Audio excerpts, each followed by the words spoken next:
ठीक है, तो इसमें सबसे पहले कि वो फंक्शन क्या होता है ये सब तो हमें पता ही है कि, है ना, एक की दो वैल्यू नहीं हो सकती, तो वो सब हम लोग जानते हैं।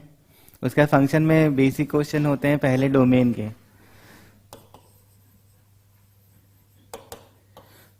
और डोमेन में हमको रेस्ट्रिक्शंस पता होनी चाहिए कि कौन कौन से रेस्ट्रिक्शन लगा के हम लोग डोमेन सॉल्व करते हैं।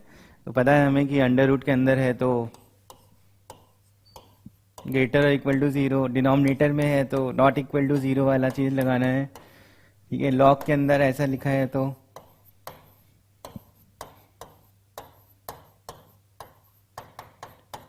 ये डोमेन के लिए लिख रहे हैं, मतलब ये कंडीशन हमको लगानी पड़ेगी। उसके बाद अगर कहीं पे ये सब चीज़ें आ जाएं तो सबको अलग अलग सॉल्व के सबका इंटरसेक्शन लिया जाता है। इसके बाद इन्वर्स वाले भी होते हैं, तो इन्वर्स वाले अभी हम लोग नेक्स्ट उसमें पढ़ेंगे, वरना थोड़ा बहुत जानने के लिए साइन इन्वर्स एक्स अगर आया तो अंदर वाली वैल्यू -1 से 1, और कॉस इन्वर्स ए में भी वही बात है, अंदर वाली वैल्यू -1 से 1। और फिर उसके बाद अगर tan इन्वर्स और कॉट इन्वर्स में हुआ तो ए की वैल्यू कुछ भी हो सकती है। और सेक इन्वर्स और कॉसेक इन्वर्स में अगर हुआ तो ए की वैल्यू लेस देन और इक्वल टू -1, और ये होता है। तो ये रेस्ट्रिक्शंस हैं जो कि इसमें फॉलो होती है, और भी रेस्ट्रिक्शन लग सकती है, ग्रेटेस्ट इंटीजर कहीं कुछ है तो, लेकिन इन्हीं सब में वो कवर हो जाता है। ठीक है। हाँ, तो डोमेन के लिए हमको बेसिकली ये ध्यान रखना है। अगर मान लो हम लोग अगर कोई क्वेश्चन लिखें, ये लिखा है under root log 1/2 x square -3x + 2, ठीक है, प्लस 1/x -4, इसका अगर हमको डोमेन निकालना है तो क्या बोलेंगे?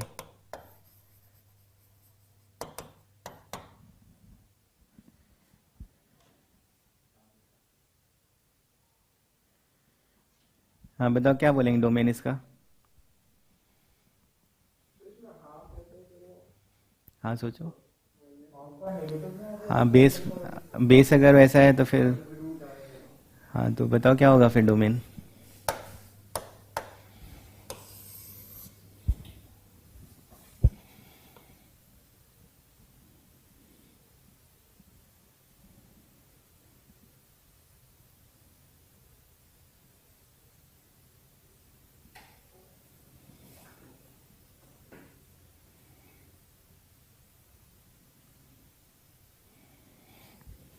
इसमें ये तीन चीजें हैं।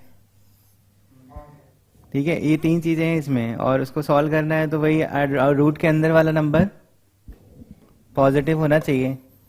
तो log half x square -3x + 2 greater और इक्वल टू 0, है ना। इसको उधर ले जाओ तो इनइक्वालिटी रिवर्स हो जाएगी।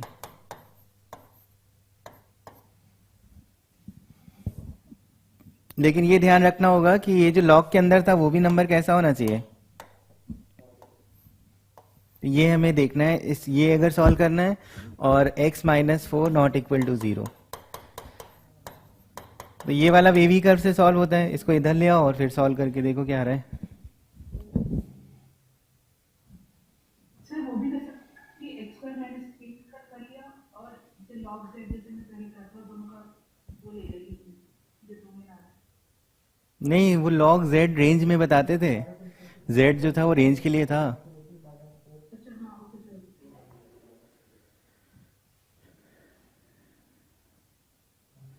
इसमें तो इंडिविजुअली तुम्हें इसी के बारे में सोचना है, ठीक है, और अलग अलग सॉल्व करके इंटरसेक्शन लेना है। तो 9 प्लस माइनस 9 - 4 5, तो 3 9 प्लस माइनस √5/2, है ना। और इसमें हमारा 1 से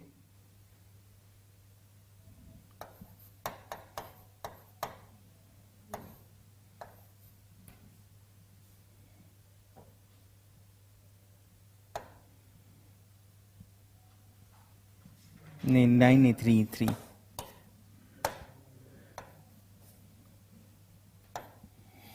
देखो ये वाला जब सॉल्व करोगे वन इधर लाके तो x square minus three x plus one आएगा, और लेस देन जीरो तो three minus root five by two से three plus root five by to.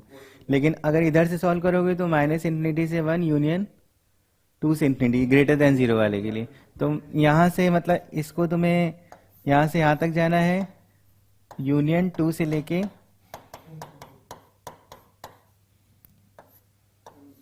होगा ये कर दिया। और फोर फोर आएगा नहीं इसमें, फोर आ नहीं रहा है, तो यही आंसर है हमारा, यही पूरा हमारा आंसर हो जाएगा डोमेन का। चाहिए ना, इसको दो अलग अलग इनइक्वालिटी सॉल्व करी है। एक तो ये वाली है x square minus three x, और उधर लाओगे तो प्लस ये लिखा है and x square minus three x plus two greater than zero. तो इन दोनों को सॉल्व करके जो भी आ रहा है वेवी कर्व के हिसाब से, इसको देखोगे तो अल्फा बीटा इसके रूट से, तो अल्फा से लेके बीटा तक, और इसको देखा तो इसके रूट वन और टू है, तो ग्रेटर है तो माइनस इन्फिनिटी से वन यूनियन, और फिर दोनों का इंटरसेक्शन हमारा वो है।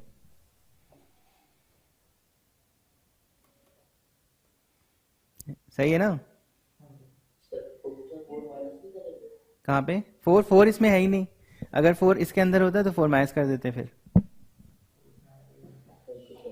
हाँ, तो मतलब कहने का मतलब है कि इन्हीं में से होता है, बस तुमको ध्यान से देखना है और सॉल्व कर देना है। ठीक है, चलो आगे। डोमेन का रेस्ट्रिक्शन ध्यान रखना है। आगे चल रहे हैं, रेंज।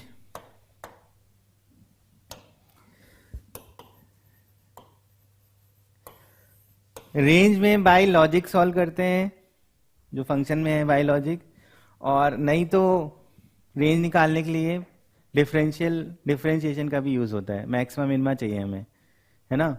तो अगर जहाँ से जहाँ तक ग्राफ जा रहा है और वो हमें रेंज देखनी होती है। तो रेंज का मतलब यही है कि पूरा जितना भी वैल्यूज है वो सब देखनी है, मतलब वैल्यूज ऑफ वाई होती है।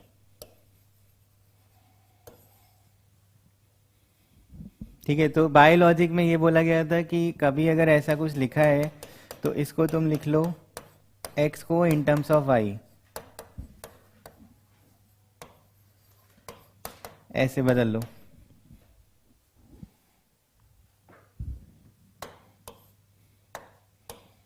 और फिर यहाँ पे रेस्ट्रिक्शंस फॉलो कर लो।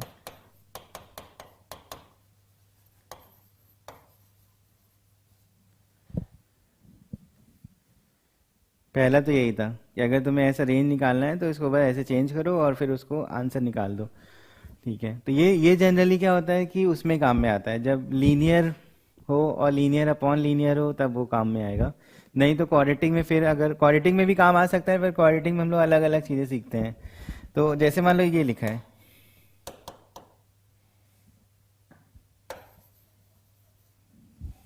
y is equal to four x minus three upon three x minus two, ये बोला गया, इसकी हमें रेंज निकालनी है।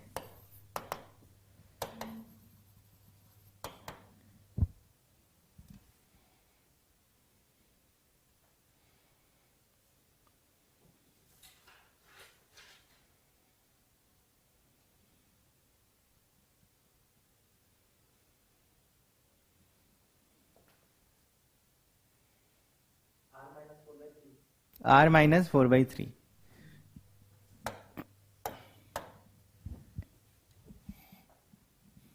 समझ में आया? हाँ, नहीं तो ऐसे भी सोचो कि अगर इसकी limit x tending to infinity की बात करी जाए तो क्या है, x टेंड्स टू इन्फिनिटी के लिए। हाँ, तो वो इन्फिनिटी पे जो लिमिट आएगी x के लिए इन्फिनिटी पे, उसको एक्सक्लूड कर देना है बस। या फिर x को इन टर्म्स ऑफ y लिख लो, तो x को इन टर्म्स ऑफ y लिखोगे तो minus two y minus three upon three y minus four, तो y की वैल्यू फोर बाई थ्री नहीं हो सकती। अब इसी में अगर ये बेसिक पता है तो इसमें अगर हम लोग को कुछ और लिखना है, जैसे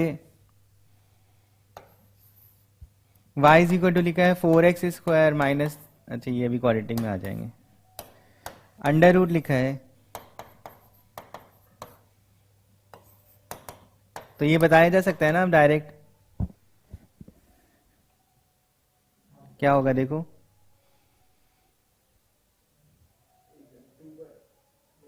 प्लस आर माइनस वो two by root three. Plus आ गया, जीरो भी ले सकते हो ना।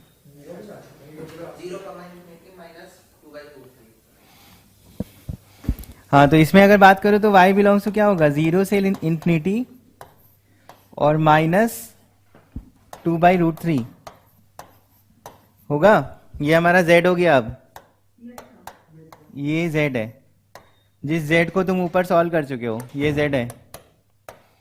और z की तुमने जो भी रेंज निकाली है वो उसको यहाँ पे काम कर लेंगे हम लोग, है ना। तो जब यहाँ पे रखोगे z, तो ये वाली वैल्यू मतलब 4/3 नहीं हो सकती, बाकी सब हो सकता है, लेकिन अंडर रूट की वजह से उसकी वैलिड कंडीशन जीरो के हिसाब से चालू होनी चाहिए। तो जीरो √0 के हिसाब से हम लोगों ने सॉल्व कर लिया। क्लियर है ना। हाँ, तो अगर इस z मान के भी बहुत सारे क्वेश्चन है। हाँ, जैसे मान लो हम लोग को अभी जैसे लीनियर वाला तो है, ट्रिग्नोमेट्री पढ़ चुके हैं, ट्रिग्नोमेट्री की हमें सब पता है।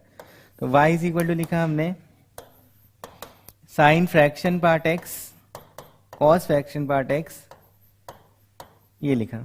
अब इसमें बोला कि इसकी रेंज बताओ।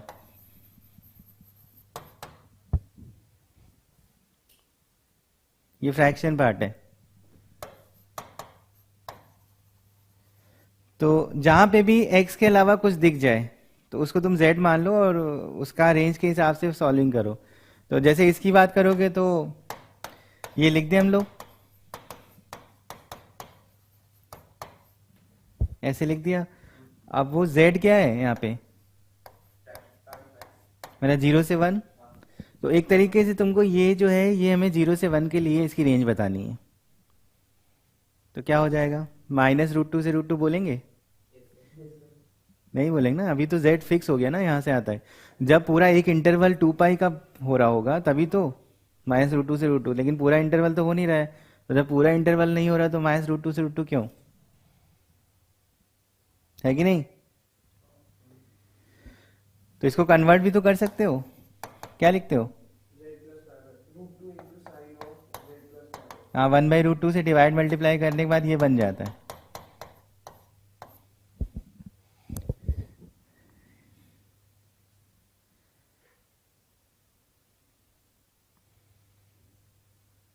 ठीक है। अब इसके बारे में अगर सोच रहे हो तो ग्राफिकली भी सोच सकते हो, नहीं तो ऐसे ऐसे सोचो कि साइन की वैल्यू 0 से π/2 तक बढ़ती है, फिर π/2 से आगे पाई तक। तो जब यहाँ पे z तुमने 0 रखा तो क्या आएगा, साइन π/4, मतलब वो 1 वैल्यू आ रही है, 1/√2 फिर तुम बढ़ा रहे हो, तो बढ़ा रहे हो तो यहाँ π/2 तक वैल्यू बढ़ेगी। ठीक है, और z की वैल्यू कितनी लिखी है, 1 से कम। तो क्या ये 1 + π/4 π/2 पहुंच सकता है कि नहीं, 1 + π/4 नहीं पहुंच सकता, क्योंकि π/2 कितना होता है, नहीं अच्छा पूरी वैल्यू π/2 जा सकती, ठीक है जी। हाँ हाँ, z की वैल्यू जो होगी वो तुम्हारी 0 से π/4 से लेके, ये पूरे की बात कर रहे हैं, π/4 से लेके कहाँ तक जाएगी, 1 + π/4। हाँ, तो उसके बीच में वो पूरी वैल्यू π/2 आ गई, मतलब इसकी जो मिनिमम वैल्यू है वो 1 से लेके √2 तक जाएगा मैक्सिमम।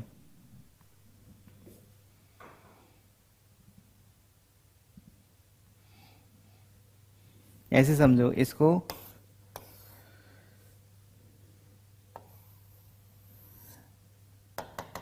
शिफ्ट करा दिया, यहाँ पे ये वापस वैल्यू आती है और ये नंबर होगा हमारा, ये π/4 है तो ये हमारा π/2 होगा,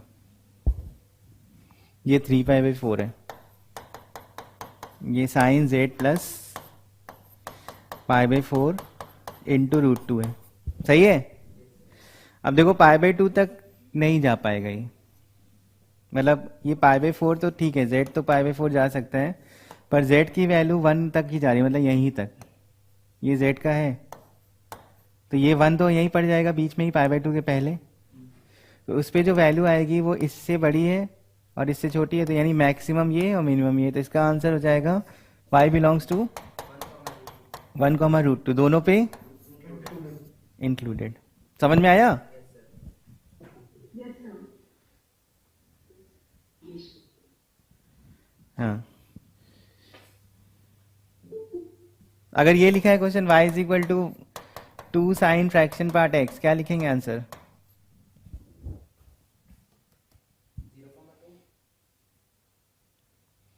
0,2। नहीं, ये हमारा जाएगा वहां तक, π/2 तक। नहीं, 0 से और 2 नहीं है। साइन फ्रैक्शन पार्ट x है ना, तो साइन 1 तक जा सकते हो। 0 से 2 साइन 1, और ये क्लोज है, और ये, हाँ,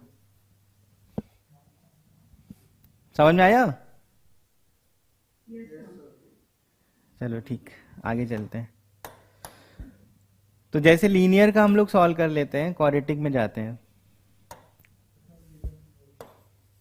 क्वाड्रेटिक में जब भी ऐसा कुछ हो तो हम लोग को क्या करना है?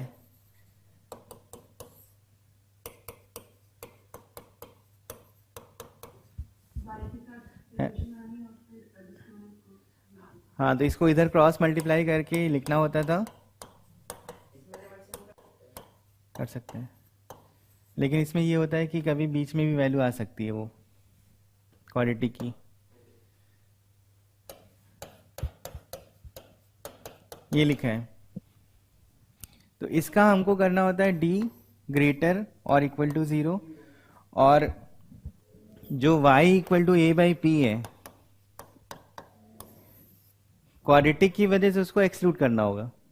लेकिन हमको, क्योंकि क्वाड्रेटिक ऊपर से हम लोग लाए हैं, तो इस y इक्वल टू a/p को चेक करना पड़ता है। चेक मतलब इसको यहां रखना होगा, यहां पे यहीं पे रख दो, तो ये वाला टर्म 0 हो जाएगा। अगर x की वैल्यू रियल आ रही है तो मतलब y equal to a/p accepted है, और अगर x रियल नहीं आ रहा है तो फिर y equal to a/p not accepted. और d ग्रेटर और इक्वल टू 0 से हम लोग यहाँ पे फिर से सॉल्व करेंगे, तो वेवी कर्व के अकॉर्डिंग y हमारा सॉल्व हो जाएगा।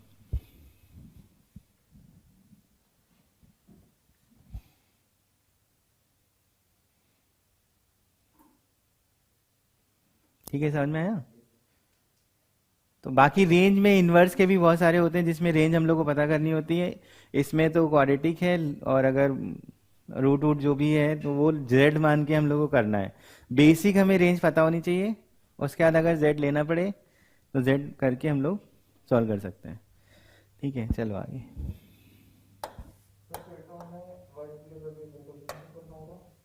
पेपर में जो क्वाड्रेटिक है उसमें, ठीक है। तो अब जैसे रेंज और डोमेन हम लोग को निकालना आता है, अब उसके बाद आता है फंक्शन में 1 1 मैनी 1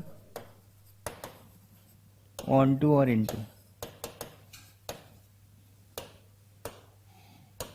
1 1 का मतलब एक का एक पे, मैनी 1 का मतलब 2 या 3 का एक पे, और ऑन टू का मतलब पूरा जो कोडोमेन है वो कवर हो रहा है, इनटू का मतलब पूरा कोडोमेन कवर नहीं हो रहा है।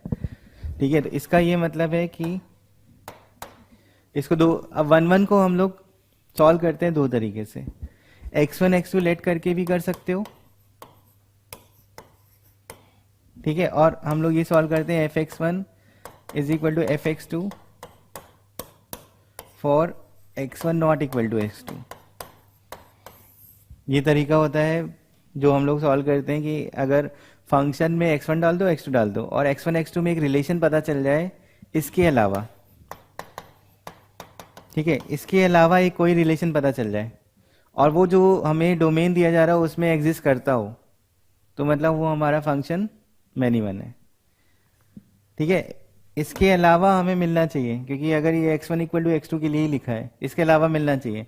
और दूसरा तरीका ये होता है कि अगर हमें 1 1 पता करना है तो डिफरेंशिएशन का यूज करते हैं, f डैश, है ना। तो f डैश में ऐसा है कि अगर कोई ग्राफ ऐसे बन रहा है तो ये हमारा कैसा फंक्शन है, मैनी वन है। मैनी वन है, तो यानी एफ डैश में टर्निंग नहीं होनी चाहिए। अगर वन वन तुम सर्च कर रहे हो तो एफ डैश में टर्निंग ना हो। एफ डैश जीरो चलो ठीक है, लेकिन एफ डैश अपना साइन चेंज ना करे उस जीरो के अराउंड, तो फिर हमारा वो वन वन फंक्शन होगा। मान लो f dash x one zero है, ठीक है, पर एफ डैश चेंज नहीं कर रहा साइन अपना,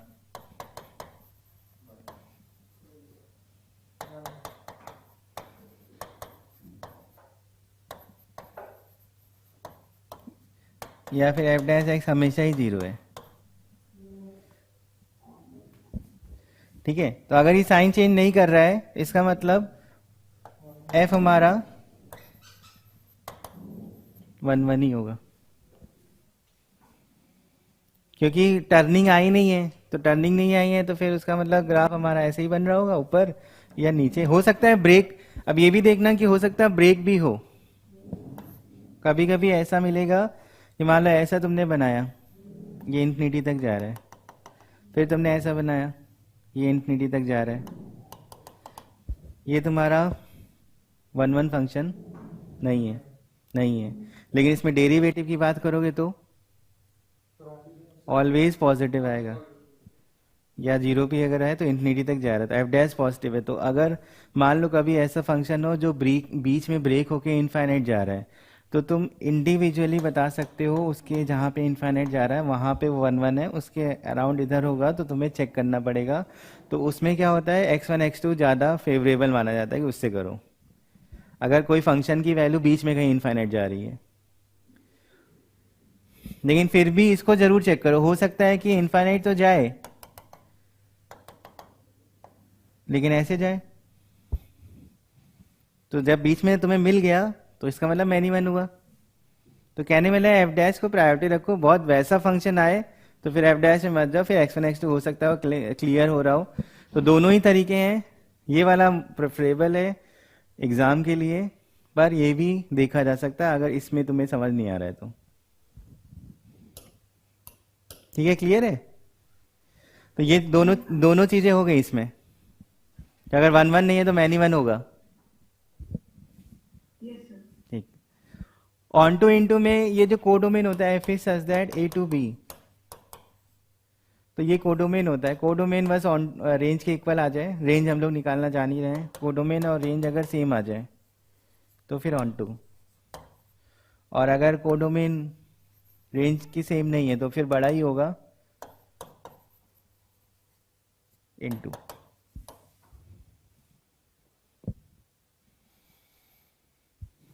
तो इस पे लेकिन बहुत क्वेश्चन किए हुए हैं ऑन टू इनटू पे, है ना, तो इसमें बहुत प्रॉब्लम नहीं आ सकती। वो जब डिफिकल्ट देंगे तभी दिक्कत आएगी, वरना हो जाते हैं सिंपल। चलो अगला आगे बढ़ते हैं।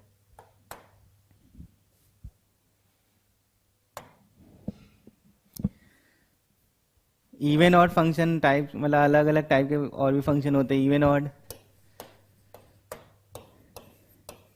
क्या होता है पता है ना, इसमें क्या होता है F x minus F minus x equal to zero, अगर ये फंक्शन इस तरह से बिहेव करता है तो फिर इवन है, और अगर ऐसा कुछ है तो ऑड है। और ये जो होता है ये with respect to y axis symmetrical होता है। जैसे मान लो ये ग्राफ ऐसे बना है तो फिर इधर भी ऐसे बना होगा। और इसमें क्या होता है, विद रिस्पेक्ट टू ओरिजिन होता है। तो इसमें अगर ओरिजिन उसके डोमेन में है तो एफ जीरो की वैल्यू जीरो होती है।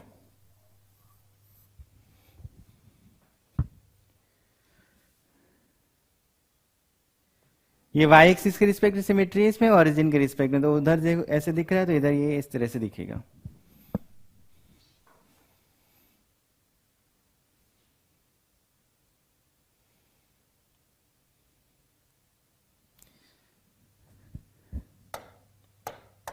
किसी भी फंक्शन को इवन ऑड के टर्म्स में तुम ब्रेक कर सकते हो। जैसे कोई फंक्शन लिखा है एफ एक्स, इसको तुमने लिखा F x plus F minus x by two F x minus x by two, ऐसे लिख दिया। तो देखो एफ एक्स मतलब राइट साइड में एफ एक्स ही बन रहा है, तो अगर बात करी जाए कि ये दो जो फंक्शन बने, ये कैसा फंक्शन है, x की जगह माइनस एक्स डालो, इसका ये मतलब है कि एफ एक्स और एफ माइनस एक्स दोनों सेम होते हैं, और इसका ये मतलब है कि f x equal to minus F minus x, या minus f x equal to ये होता है। तो इसमें जरा माइनस एक्स डालो, क्या फर्क पड़ेगा, तो मतलब ये इवन है, और ये जो होगा ये ऑड हो जाएगा। तो कहने का मतलब कोई भी फंक्शन हो उसको तुम ब्रेक करके even function plus odd function के हिसाब से लिख सकते हो।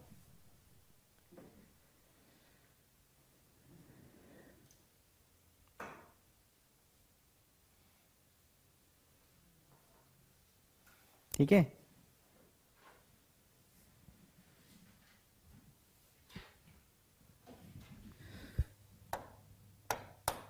अभी जैसे इसमें क्वेश्चन भी है, अगर इसमें देखो तो ये इसी पे बेस्ड क्वेश्चन मिलेगा तुम्हें,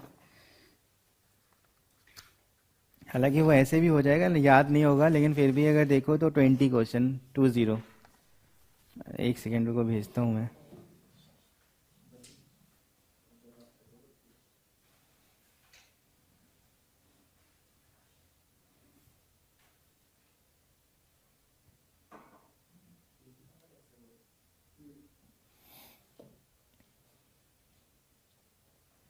देखो भेज दिया। ये सर आ गई। हाँ, तो इसमें जैसे 20 क्वेश्चन में ऐसे ही कुछ है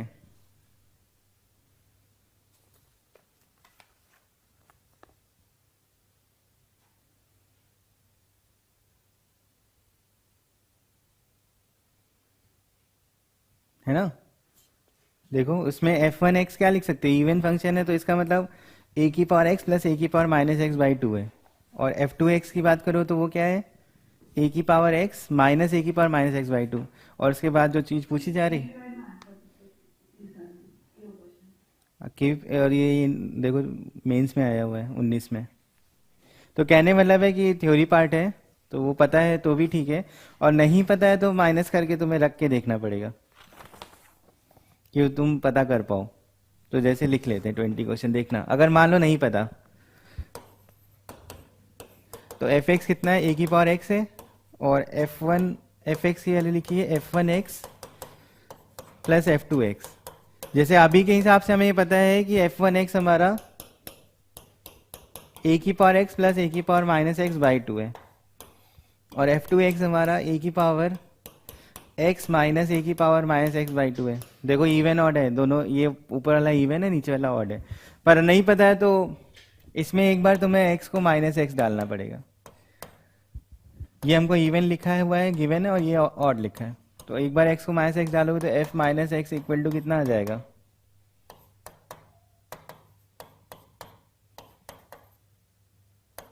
होगा ये क्या था, a की पावर x, और इधर क्या लिखा है, ठीक है। तो a की पावर x इक्वल टू क्या मिल गया, f1x प्लस f2x, और a की power minus x equal to क्या मिल गया, f1x माइनस f2x मिला। अभी ऐड करोगे तो f1x आ गया, और माइनस करोगे तो f2x आ गया। तो कहने वाला है कि वो वहाँ से भी निकल आता, पर अगर पता है तो भी तुम डायरेक्ट लिख सकते हो। इन दोनों को ऐड करो तो f1x आ जाएगा, माइनस करोगे तो f2x आ जाएगा, और फिर उसके बाद जो क्वेश्चन पूछा जाएगा वो हम लोग कर सकते हैं।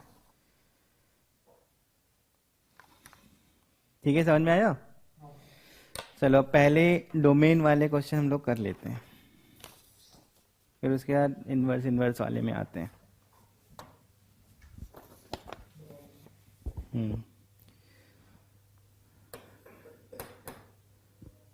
क्वेश्चन नंबर 12,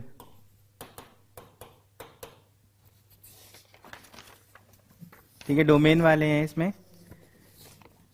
ये 13 तो हो चुका है क्लास में, 14, और रेंज भी करना है 15, और फिर 16, 17, 18। ये करो पहले।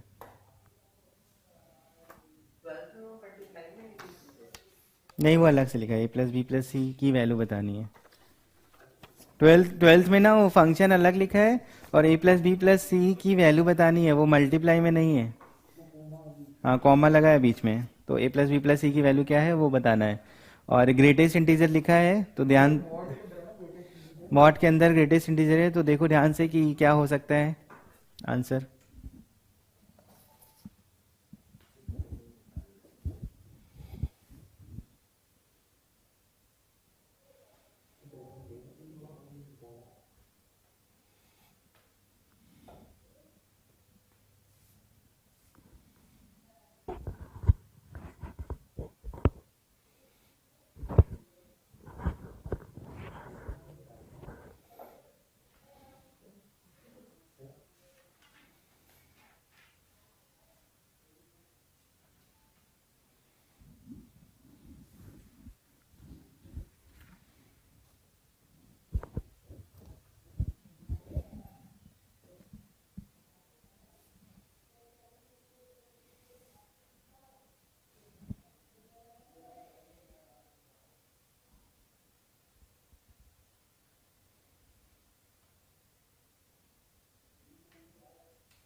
ओके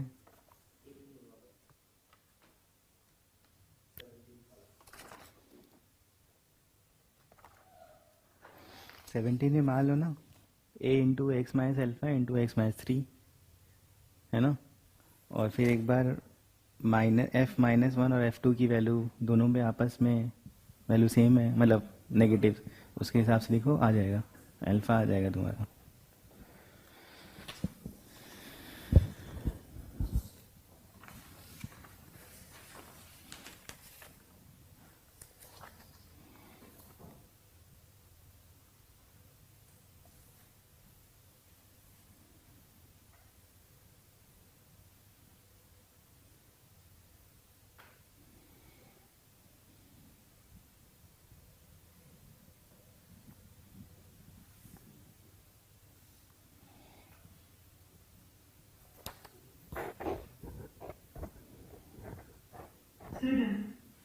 हो गया? हम्म,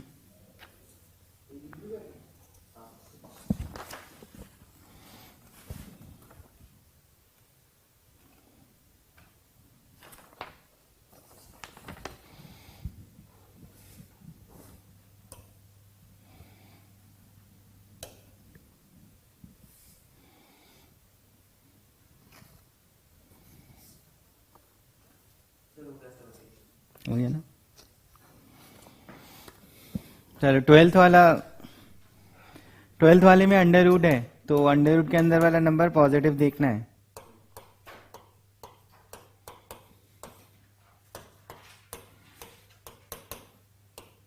तो ग्रेटेस्ट इंटीजर, इसको अभी तोड़ते जाएंगे, क्वेश्चन देखना। ये लिखा है, इसको तुम पहले मान लो कोई कैपिटल एक्स, ठीक है, तो capital x minus 2 divided by capital x minus 3 greater और इक्वल टू 0, यानी एक्स की वैल्यू क्या होगी, माइनस इंफिनिटी से 2 यूनियन एक्स की वैल्यू 3 से बड़ी,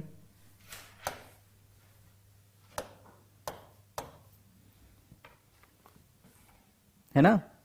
अब एक्स पे लगा था मॉड, अब मॉड के हिसाब से सोचना। मॉड अगर ए लिखा है ऐसा,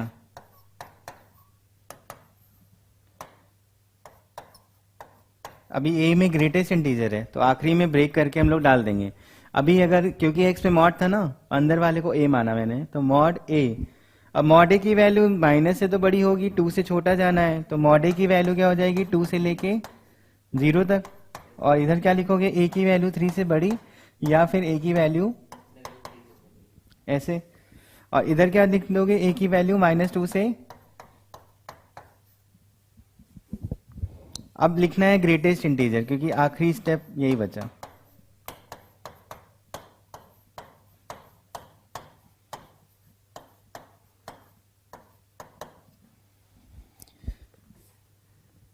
ठीक है, तो अभी ग्रेटेस्ट इंटीजर 2 जो है वो कहां तक मिल सकता है, 2 से 3 के बीच में ही मिलता है। तो कहने वाला ये पूरे बीच में तो नंबर है, लेकिन ग्रेटेस्ट की वजह से हम लोग x की वैल्यू -2 से लेके 3 तक खींच सकते हैं, क्योंकि 3 तक ग्रेटेस्ट इंटीजर हमारा 2 आ जाता है, तो इक्वालिटी लगी, इस वजह से यहां से यहां तक। अब 3 ग्रेटेस्ट इंटीजर 3 है, तो 3 नहीं चाहिए हमें, तो अगला जो होगा वो 4 से स्टार्ट होगा, तो x की वैल्यू क्या हो जाएगी, 4 से बड़ी, और -3, तो यहाँ पे -3 नहीं चाहिए हमें, तो -3 मिल भी नहीं रहा, तो x की वैल्यू क्या हो गई, -3 से छोटी। तो अभी यहाँ पे जो आंसर लिखा उसमें इस तरह से लिखा, -इंफिनिटी से a open union b to c union 4 to infinite. तो देखो 4 टू इनफाइनाइट तो ये लिखा है ना, तो यानी a कितना हुआ, ये -3 हो गया, क्योंकि -3 से छोटा जा रहा था, a -3 हुआ, b कितना हुआ, -2, और c कितना हुआ, इनको ऐड कर दोगे तो आंसर।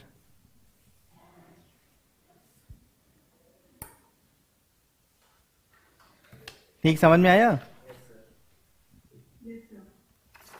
चलो अगला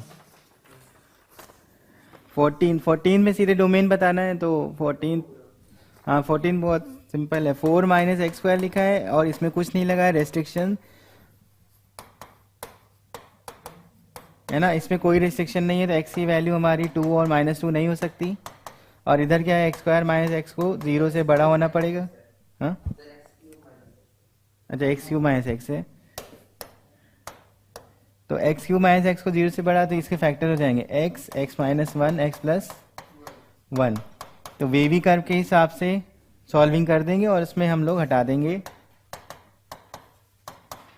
यहाँ से यहाँ तक प्लस, फिर माइनस, फिर प्लस, फिर माइनस। तो ग्रेटर चाहिए तो x बिलोंग्स टू -1 से 0 यूनियन 1 से, और उसमें 2 और -2 हटाना है। तो आखिरी में आंसर है यहाँ पे, अच्छा -1 से 0 -2 तो है नहीं, तो केवल 2 हटेगा। हाँ तो अभी लिखने का इसमें -1 से, हाँ सी हो जाएगा, -1 से 0 यूनियन 1 से 2 यूनियन 2 से इन्फिनिटी। बाकी जब भी वैसे कोई आए ना, तो इसमें तुम सेटिस्फाई भी करवा सकते हो। सेटिस्फाई का मतलब जो ऑप्शन है उन्हीं को देखते हुए, ठीक है। अब जैसे -1 से 0 लिखा था कहीं पे, तो -1 से 0 के हिसाब से तुम्हें ये देखना चाहिए कि ये पॉजिटिव आ रहा है उसके बीच में, तो कोई वैल्यू उठा के रख दी, ये हमें पता है, तो वो बस ऑप्शन इसमें सेटिस्फाई करके भी हो जाएगा। चलो 15th,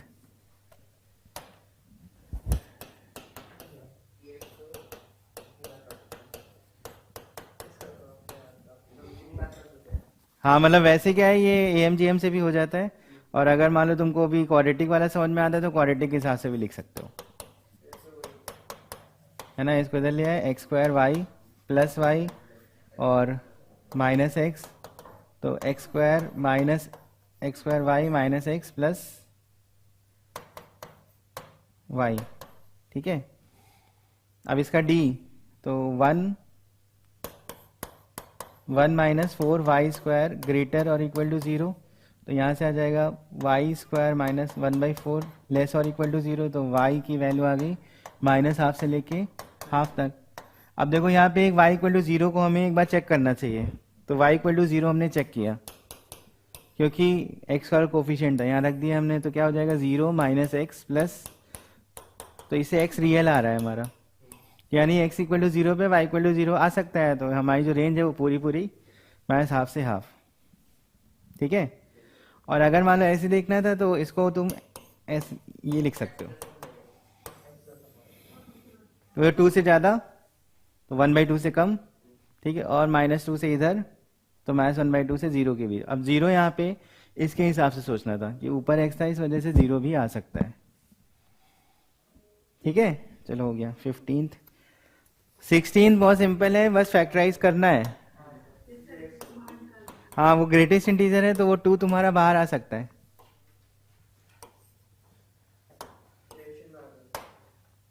हाँ 2 ग्रेटेस्ट इंटीजर x और 2 इंटू 2 4 -3, तो ग्रेटेस्ट इंटीजर x प्लस 3 और ग्रेटेस्ट इंटीजर x -1। अब अगर सॉल्यूशन निकालोगे तो greatest integer x equal to 1 के ही इनफाइनाइट है, क्योंकि 1 से 2, तो 1 से 2 में पूरी एक सेगमेंट आ गया ना लाइन का, वो लाइन के सेगमेंट में इनफाइनाइट पॉइंट्स हैं, तो केवल इसी के लिए इनफाइनाइट हो गए, तो इसके लिए अगर देखना है तो इसमें मतलब इनफाइनाइट सॉल्यूशंस हो सकते हैं।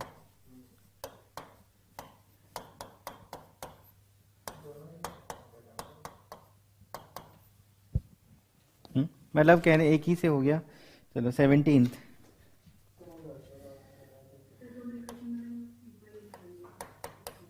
हाँ या फिर देखो क्वाड्रेटिक है तो इस तरह से लिख सकते हैं, x minus alpha into x minus 3, एक रूट हमें पता है ना, ये क्वाड्रेटिक है, इसके एक रूट पता है एक रूट नहीं पता है, तो वह इसी के बारे में बात हो रही है। f-1 और f+2 0 दिया है, अब उसमें -1 रखोगे तो कितना हो जाएगा, a इंटू -1 माइनस एल्फा,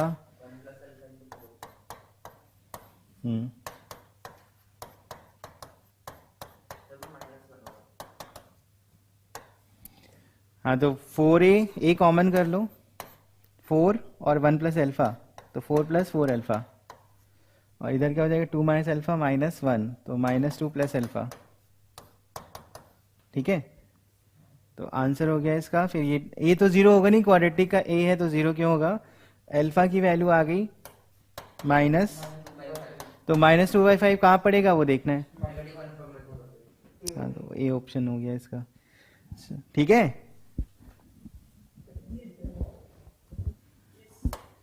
हाँ 18th क्वेश्चन। 18 में ग्रेटेस्ट इंटीजर है तो तुमको ब्रेक करना चाहिए। एफ एक्स इक्वल टू लिखा है x और 1 से 3 लिखा है x, तो इसी में देखना होगा सिर्फ। तो 1 से 2, x की वैल्यू 1 से 2 तक, x की वैल्यू 2 तक, x या 2 से 3, तो 1 से 2 में क्या होगा, ये 1 होगा। तो एफ एक्स इक्वल टू क्या लिखोगे, यहाँ पे लिखोगे 2 इंटू 2 4/5 और इसमें लिखोगे 2 से 3 ना, तो एफ इसी में आ जाएगा वैसे ये वाला भी टर्म 2x/1 प्लस x²। ठीक है, 1 से 2 में 1 आएगा। अब इसमें वैसे ही सोचो,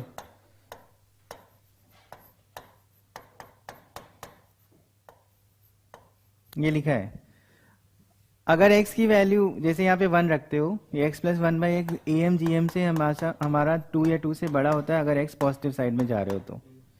ठीक है, 0 से इंफिनिटी के लिए।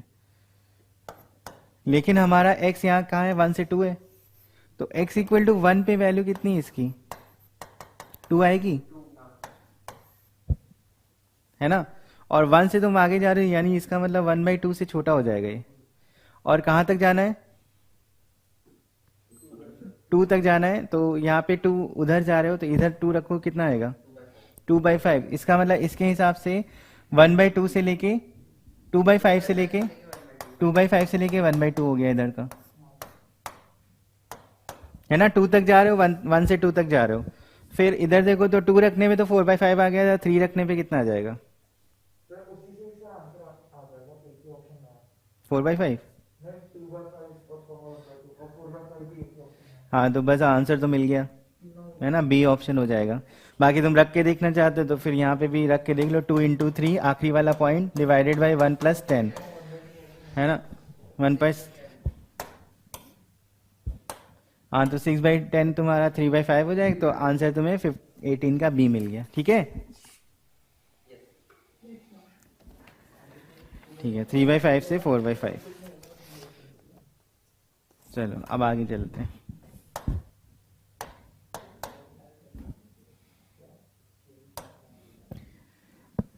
अब कंपोजिट फंक्शन,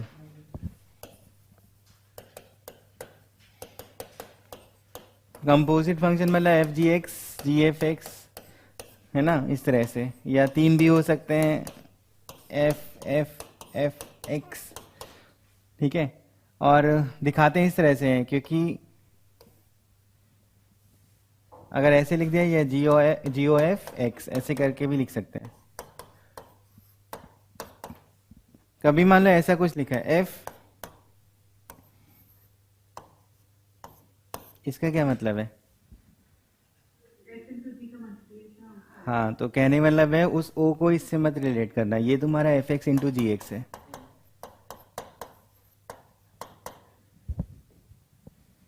ठीक है, तो वो कंपोजिट है, ये सिर्फ 2 फंक्शन का मल्टीप्लाई है। और अगर ऐसा कुछ लिखा है तो वो डिवाइड है,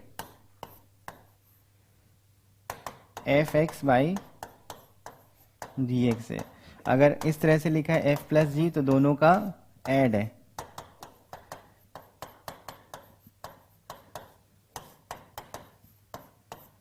तो दोनों का माइनस है। तो केवल ओ जब बना हो या फिर इस फॉर्म में लिखा हो, ब्रैकेट लगा दिया इस तरह से, तो फिर कंपोजिट है वो। अगर ओ लिखा होगा नहीं तो ब्रैकेट इस तरह से बने होंगे। ठीक है, क्लियर है। हाँ, अब करने में बस इतना है कि मान लो तुम्हें कोई भी फंक्शन दिया जा रहा है तो सिर्फ रिप्लेसमेंट करना होता है। कंपोजिट फंक्शन मतलब, क्योंकि अभी मेंस का है तो उसमें ज़्यादा इनइक्वालिटी नहीं आती, क्योंकि इनइक्वालिटी वाले क्वेश्चन ही कंपोजिट में अच्छे होते हैं। इनइक्वालिटी मतलब एफ एक्स में कुछ ब्रेक करके फंक्शन दिया हो, जी एक्स भी ब्रेक करके दिया हो और फिर मिलाना हो, तो फिर वो ठीक ठीक होते हैं, उसमें ग्राफिकल जाना पड़ता है। नहीं भी जाते तो वो अगर एनालिटिकल जाते हो तो लेंदी पड़ जाता है। तो लेकिन अगर ऐसा कुछ है तो ये सिंपल ऐसे है कि अगर एफ एक्स लिखा है और तुमको एफ जी एक्स चाहिए, तो यहां पे तुम एक्स को रिप्लेस कर दो।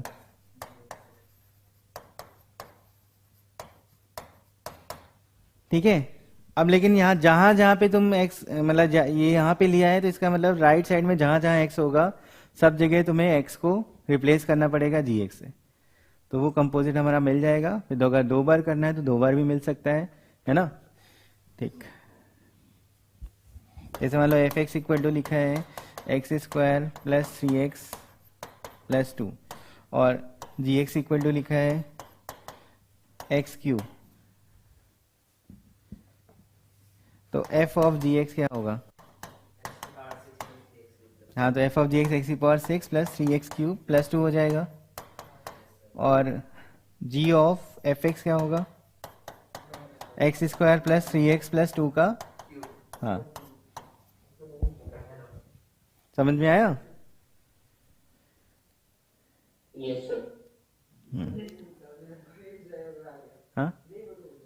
हाँ मतलब जो भी है वो जो क्वेश्चन पूछा जाएगा उसमें ये चीज़ नहीं होगी, उसमें कुछ वैल्यू बतानी होगी, कहीं कुछ करना होगा। तो फिर वैल्यू तो तुम यहीं पे डायरेक्ट करके क्यूब कर दो एक्स की वैल्यू डाल के। तो वो सब चीज़ें हैं। तो कंपोजिट पहले देख लेते हैं, फिर इन्वर्स में आते हैं। तो क्वेश्चन नंबर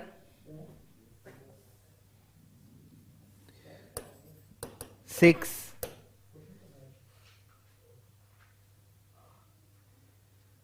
ठीक है, क्वेश्चन 6 है और उसके बाद 7, 8,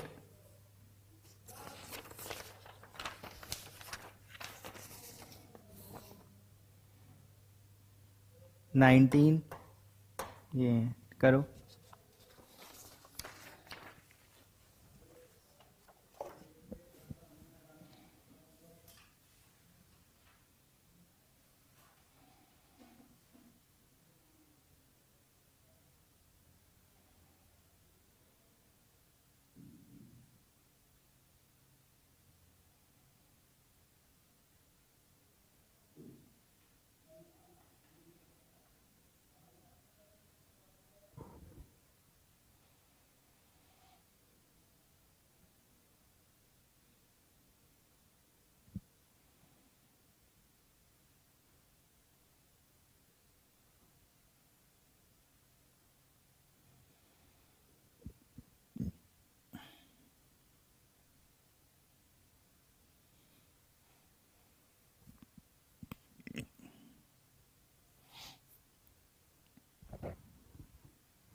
सिक्स में एफ एक्स के बारे में सोचना पड़ेगा कि क्या हो सकता है।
सिक्स में हिंट चाहिए।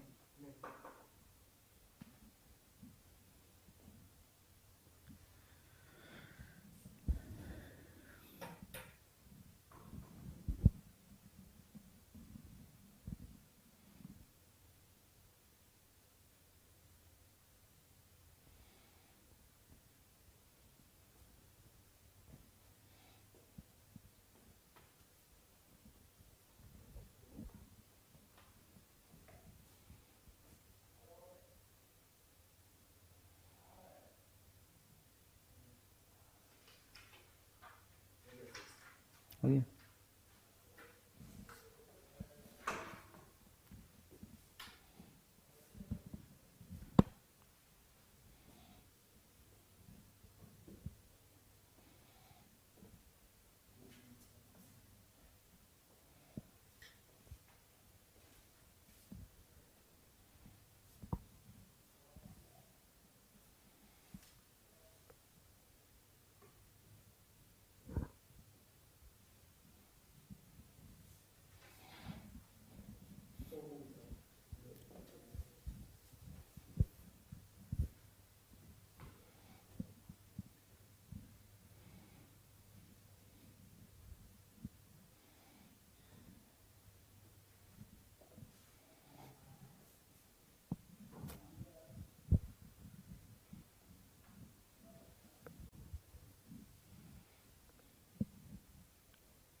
हम्म।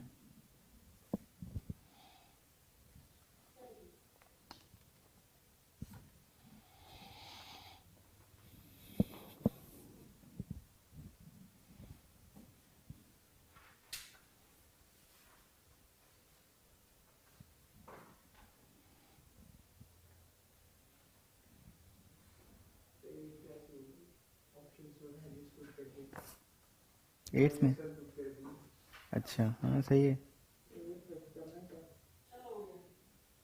ठीक ठीक। ओके चलो, सिक्स वाले में थोड़ा सा ये सोचना था कि अगर हमारे पास gx है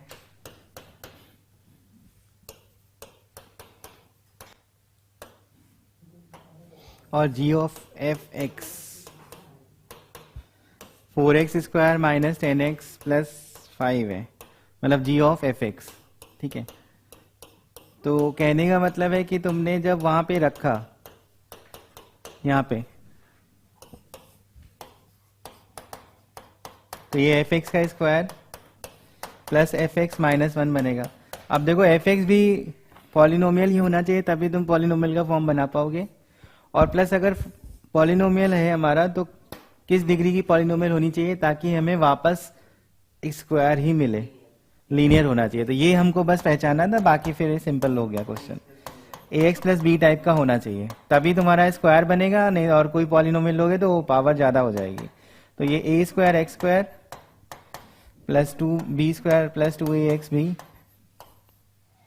plus ax plus b minus 1। Comparison करना है अब। ये जो है ये हमारा g ऑफ एफ एक्स था, और g ऑफ एफ एक्स हमें दिया हुआ है 4x² माइनस 10x प्लस 5।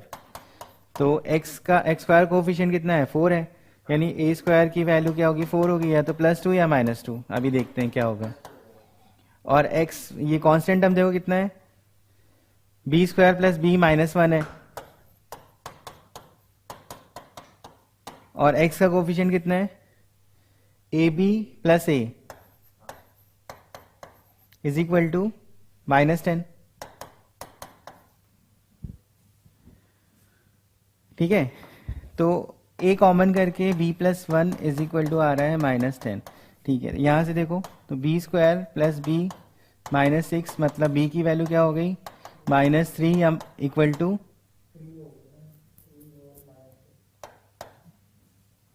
नहीं -3 और 2, ठीक है। तो -3 और 2। अब देखो यहां पे अगर तुमने रखा a की वैल्यू 2 तो b कितना आ जाएगा, इधर -4, उधर b की वैल्यू -6 आ जाएगी, है ना। अगर ये तुम 2 रख रहे हो तो b -6 आ रहा है। और अगर हम लोग a को -2 रखें तो b कितना आ रहा है, तो b आ रहा है यहाँ पे, कुछ गड़बड़ नहीं हो रहा है इधर कुछ, ये 2 ये 2 था, यहाँ पे 2ab 2b प्लस 1 ये है,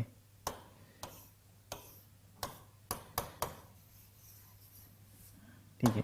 तो अगर ये 2 रख रहे हो तो -5 हुआ, उधर जाके हो जाएगा -6, b की वैल्यू आ रही है -3 यहाँ पे, ठीक है। और अगर a -2 हुआ तो ये हो जाएगा 5, और उधर जाके हो जाएगा 4, b की वैल्यू आ रही है 2, तो दोनों ही ठीक है ना। तो तो हमारा जो लीनियर इक्वेशन होगा वो 2x - 3 हो सकता है, या फिर -2x प्लस,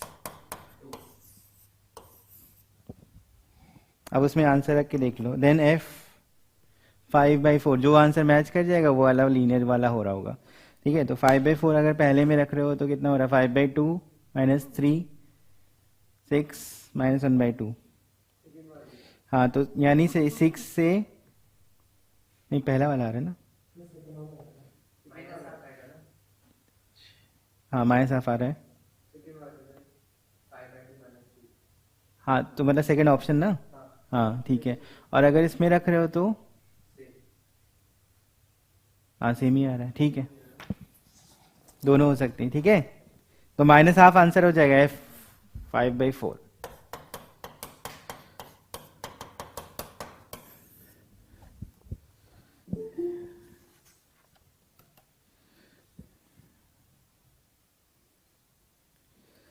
ठीक है, चलो आगे।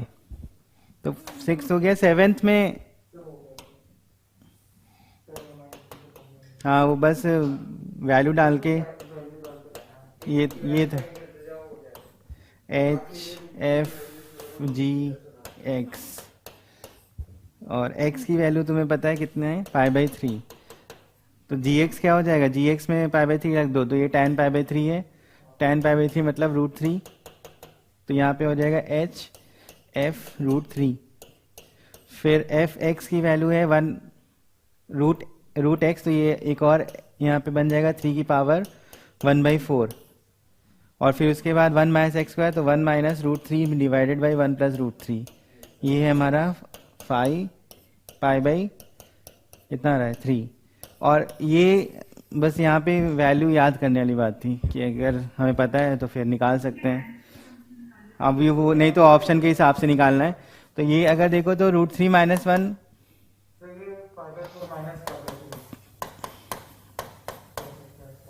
ये क्या होता है, tan π/3 माइनस π/4 है ना। तो ये माइनस tan π/12 है, तो उसको प्लस में कन्वर्ट करना है। माइनस tan π/12 की वैल्यू लिखी है। हाँ तो पाई मतलब या तो सेकेंड क्वाड्रेंट में या फिर फोर्थ क्वाड्रेंट में। तो सेकेंड क्वाड्रेंट में पाई माइनस π/12 करके लिख सकते हो, तो पाई माइनस π/12 कितना हो जाएगा, 11 π/12। तो ये मतलब हम लोग यहाँ पे tan पाई माइनस थीटा लिख दें।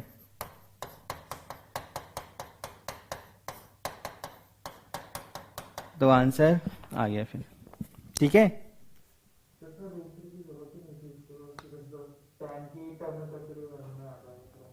कहाँ पे, अच्छा ये, अच्छा ये ऐसे ही रखें दोनों, हाँ ठीक।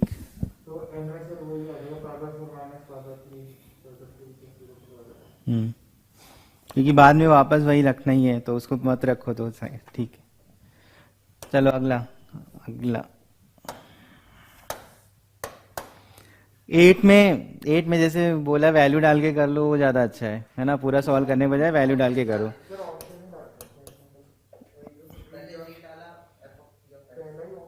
हाँ तो ये बस सीधे सीधे सॉल्विंग करनी है ना।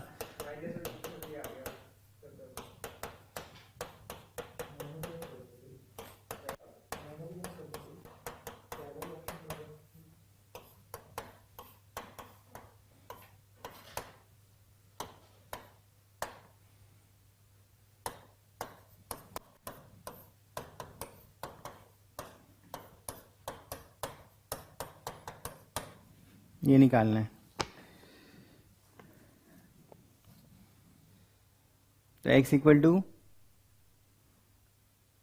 जैसे ये F2 है, तो वैसे सॉल्व करने के लिए तो फिर ये, हाँ वो भी बात है कि f(3) को क्या डाल सकते हैं, f(1)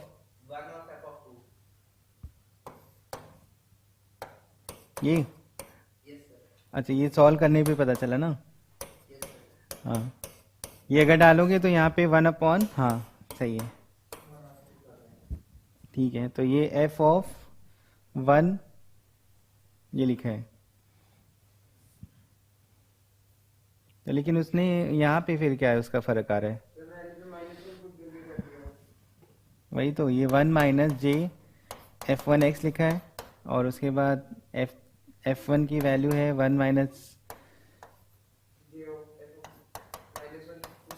1/1 माइनस एक्स, इसको उधर ले जाओ, j ऑफ f1x, ठीक है। 1 माइनस 1/1 माइनस एक्स, 1 कट जाएगा, तो क्या मिलेगा, minus x upon 1 minus x. तो j f1x हमारा ये आ रहा है। अब वो jx क्या होगा वो बस देखना है ना। तो वैल्यू डाल दो, वो सही है, नहीं तो फिर सॉल्व करना पड़ेगा कि वो वैल्यू क्या आ रही है। तो अगर f3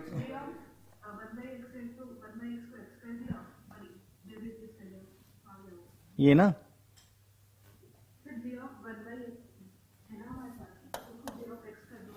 तो f1x 1/x है, j ऑफ 1/x कहाँ है? अच्छा, j ऑफ 1/x यहाँ पे बोल रहे हो कि अगर जो भी आ रहा है उसमें x को अगर 1/x डाल दें तो क्या हो जाएगा? ये -1/x अपॉन ऐसे, तो 1/1 - x बन गया, है ना?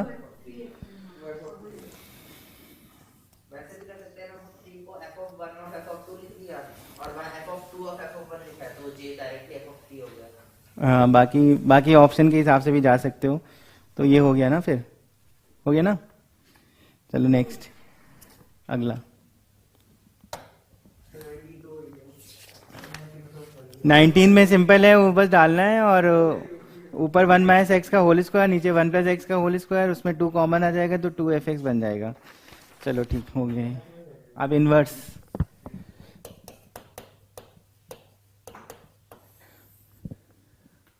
तो इनवर्स में करना ये है कि अगर कोई फंक्शन हमारा इन्वर्टिबल है तो f को 1 ऑन टू अगर है तो f क्या हो जाएगा? इन्वर्टिबल। और f इनवर्स निकालने के लिए हम लोगों को क्या करना है? जैसे y = fx होता है तो यहाँ पे x की जगह y कर दो, y की जगह x कर दो, तो ये हो जाएगा x और इधर हो जाएगा fy, और इस f को इधर ले आओ तो f इनवर्स x ऐसे लिख सकते हैं। मतलब कहने का मतलब इसको ऐसे चेंज करो, चेंज करने के बाद solve y in terms of x।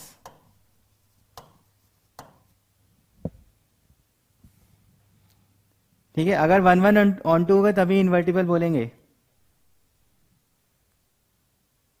Composite से ही होता है वो चीज।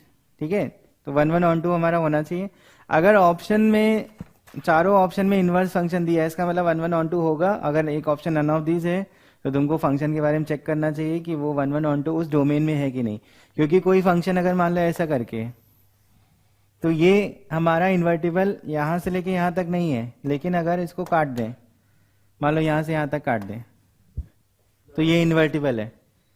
तो डोमेन के अकॉर्डिंग फंक्शन इन्वर्टिबल हो सकता है, तो इनवर्स फंक्शन की वैल्यू आ सकती है किसी डोमेन में जहां पे वो फंक्शन इन्वर्टिबल है। तो ठीक है, ये जरूरी है कि 1 ऑन टू होना चाहिए, तभी हम लोग फंक्शन इनवर्स बोलेंगे और फिर निकालेंगे। ठीक है, तो ये तो हम लोग अब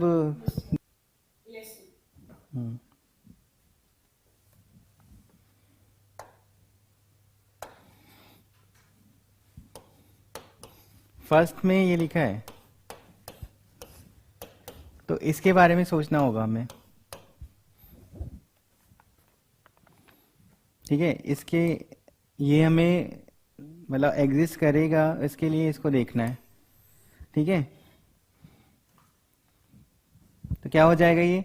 अब इसमें अगर देखो तो g ऑफ fx है ये, तो g को हमारा ऑन टू होना पड़ेगा, क्योंकि जो बाहर वाला फंक्शन है वो हमारा ऑन टू हो जाए, और अगर ये अंदर वाला 1 हो जाए तो यानी 1 के हिसाब से हम लोग को पता चल जाएगा। ठीक है,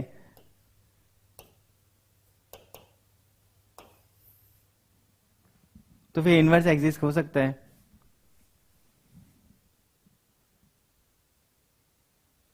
समझ में आया? ठीक है, अच्छा एक और चीज है, अगर मान लो इनवर्स g और f इनवर्स हैं आपस में,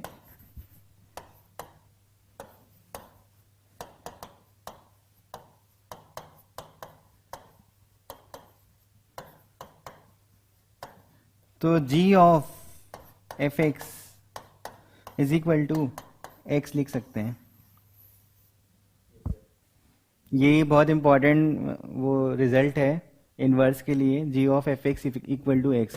अगर ऐसा लिखा है तो मतलब g जो है वो इनवर्स ऑफ f है। ठीक है, तो g इज, अगर मान लो ईच अदर नहीं लिखा है, सिर्फ g is inverse of f है, तो ये तुम लिख सकते हो ऑफ f। और अगर ईच अदर दोनों लिखा है तो इसका मतलब g ऑफ fx या fgx दोनों को x लिख सकते हो अगर ईच अदर लिखा है। लेकिन अगर केवल ऐसा लिखा है तो जी ऑफ एफ एक्स को एक्स, जैसे मान लो साइन इनवर्स साइन एक्स है तो उसको तुम उस तरह से देखते हो कि साइन जो है वो हमारा साइन एक्स, साइन इनवर्स जो है वो साइन का इनवर्स है, तो उसको तुम एक्स लिख लेते हो, है ना। या उल्टा लिखा है इसमें, रुको, उल्टा है ये, ऐसा, क्योंकि अगर साइन और साइन इनवर्स को रिलेट करो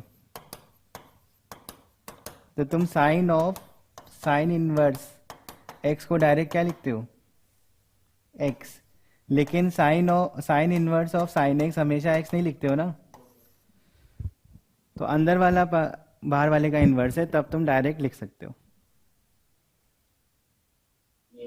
ठीक है, ये चीज इसके लिए लिखी है, और इसके लिए लिखा है मैंने कि g इज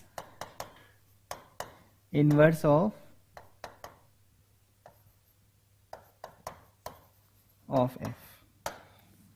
अगर दोनों हो गए तो आपस में एक दूसरे के ईच अदर वाली चीज है। ठीक है, क्लियर है ना।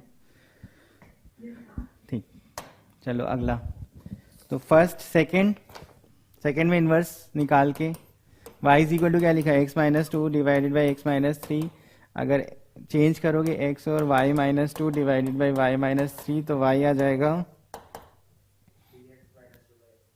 3x minus two divided by x minus one.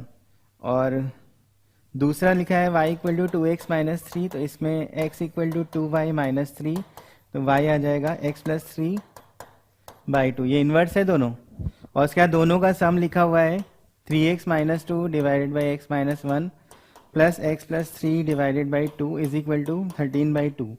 तो ये क्वाड्रेटिक बनेगी, हाँ, तो उसका सम ऑफ रूट्स निकालना है। सॉल्व करने में क्वाड्रेटिक आएगा, सम फिर सम ऑफ रूट्स बताना है। हाँ। समझ में आया, ठीक है। चलो फोर्थ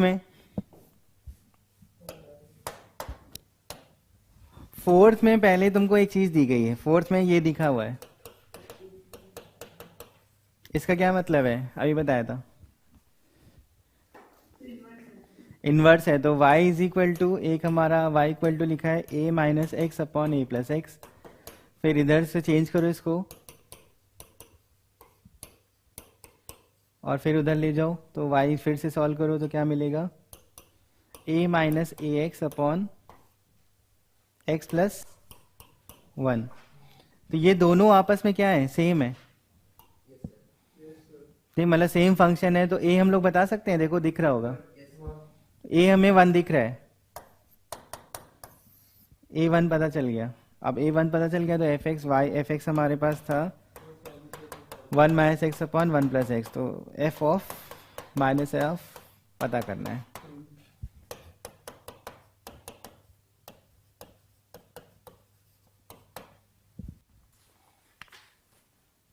ठीक है, समझ में आया। ये दिया है ना, इससे हम नहीं समझा कि f का इन्वर्स भी f ही है ना, इससे हम नहीं समझ लिया। तो अभी देखो फंक्शन ये दिया था, इसको चेंज किया पहले x और y में, फिर y निकाला तो ये आ गया। अब ये हमारा इन्वर्स फंक्शन है और ये फंक्शन था, ये दोनों सेम है, तो सेम है तो देखो रिलेट करो, a कितना होना चाहिए, पता चल गया। ठीक, चलो अगला,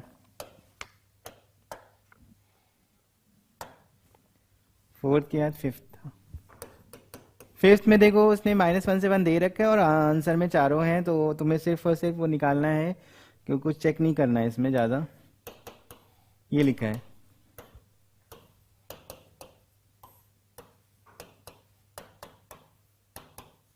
ठीक है, इसको लिख सकते हो 1/8 की पावर 4x हो जाएगा, -1 डिवाइडेड बाई 8 की पावर 4x प्लस 1। अब इसमें इन्वर्स निकालना है तो चेंज करो, x 8 की पावर 4y -1 अपॉन 8 की पावर 4y प्लस 1, और फिर उसको क्रॉस मल्टीप्लाई करके 8 की पावर 4y की वैल्यू निकाल लो। उधर करो तो minus x minus 1 divided by x minus 1, तो यानी 1 plus x upon 1 minus x, और y निकालना है, सॉल्व करना होता है ना y, तो 4y log ले लिया बेस 8 पे, लिख सकते हैं ऐसा ऊपर। तो y इज इक्वल टू 1/4, और फिर बदलना भी है, तो बदलने का मतलब है कि 1/8 और प्रॉपर्टी लगा देंगे।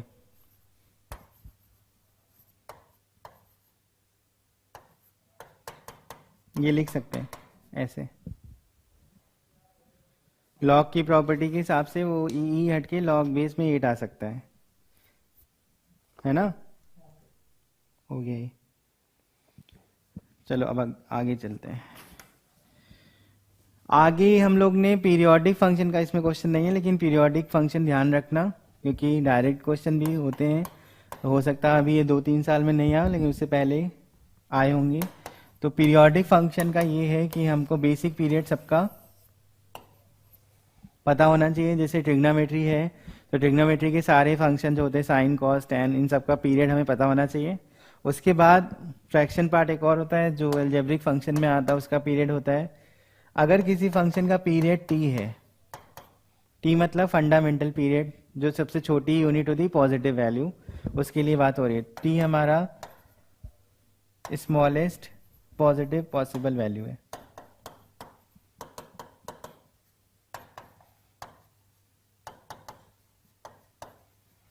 जिसके लिए F x plus T is equal to F x होता है। तो उसको फंडामेंटल पीरियड बोलते हैं, और इन जनरल पीरियड भी बोल देते हैं, उसमें कोई वो नहीं है, ठीक है। अगर एफ एक्स का पीरियड टी है तो एफ ऑफ ए एक्स का पीरियड ऐसे कुछ लिखा है, तो इसका पीरियड होता है टी अपॉन, बाहर मल्टीप्लाई करने से पीरियड पे फर्क नहीं पड़ता, प्लस बी मतलब शिफ्टिंग करने से पीरियड पे फर्क नहीं पड़ता, केवल एक्स पे मल्टीप्लाई करने पे पीरियड पे फर्क पड़ेगा, टी अपॉन मॉड ए हो जाता है, ठीक है। और अगर 2-3 फंक्शन है, एफ एक्स भी है, जी एक्स भी है, और उसमें तुम्हारा एफ एक्स प्लस माइनस जी एक्स इंटू डिवाइड ऐसा बन रहा है, तो इसमें हमको लिखना पड़ता है, अगर इसका पीरियड t1 है और इसका पीरियड t2 है, तो LCM of t1 and t2 निकालना पड़ेगा।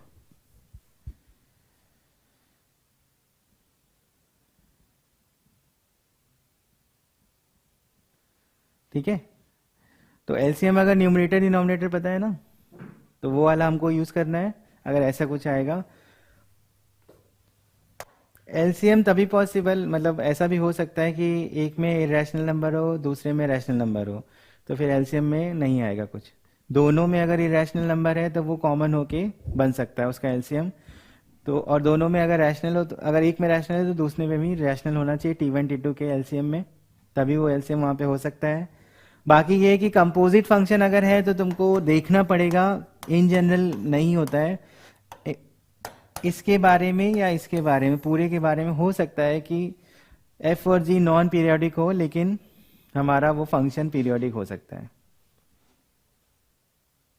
ठीक है। और इसमें एक और चीज ध्यान रखनी है कि अगर एलसीएम निकालते हो, अगर कोई कन्वर्ट वाले आपस में इधर से उधर चेंज हो सकता है बीच में, और वो फंक्शन सेम रहता है, तो जो पीरियड निकालते हैं उसका हाफ करते हैं, है ना। ये सब चीजें हैं इसमें, इसको एक बार देख लेना, इसके क्वेश्चन इसमें नहीं है लेकिन फिर भी। अच्छा, एक और चीज बचती है, फंक्शन में परमुटेशन कॉम्बिनेशन का यूज, ठीक है। तो वो क्या होता है कि हमें पता होना चाहिए डिस्ट्रीब्यूशन के बारे में, जो डिस्ट्रीब्यूशन हम लोग जानते हैं, लॉजिक वाइज भी चल जाता है, ठीक है। हालांकि इतना वैसा नहीं है, सिर्फ हमको ये डिस्ट्रीब्यूट करना है कि इधर कितने हैं और इधर कितने हैं, बस ध्यान ये रखना होता है फंक्शन में,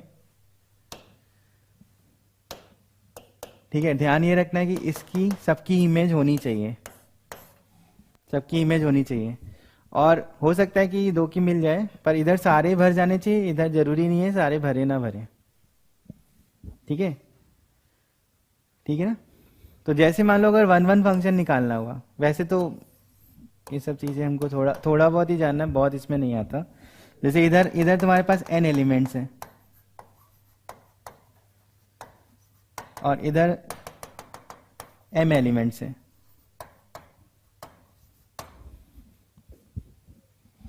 तो टोटल फंक्शन कितने हो सकते हैं?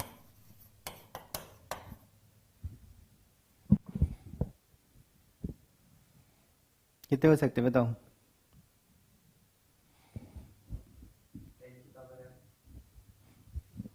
इस एलिमेंट को तुम्हें देना ही देना है, मतलब ऐसे देखो इसके पास चॉइस नहीं, इसको जाना ही है।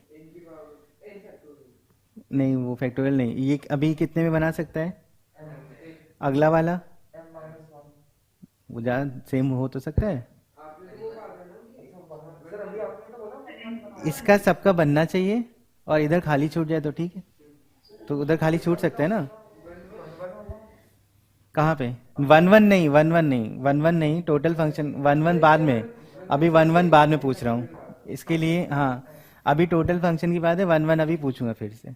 अभी टोटल का मतलब है कि इसकी दो तीन की भी इमेज एक में जा सकती है। तो हाँ पहले वाले के लिए कितनी पॉसिबिलिटी हो गई? m, दूसरे के लिए, तीसरे के लिए, तो यहाँ पे क्या लिखेंगे? हाँ अब अगर वन वन फंक्शन निकालना है तो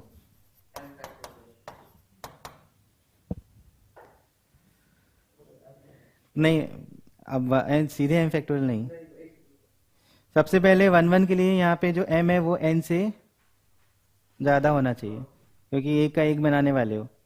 तो वन वन फंक्शन के लिए हाँ मतलब ये जरूरी होना चाहिए, तभी तुम्हारा वन वन फंक्शन बन सकता है ना।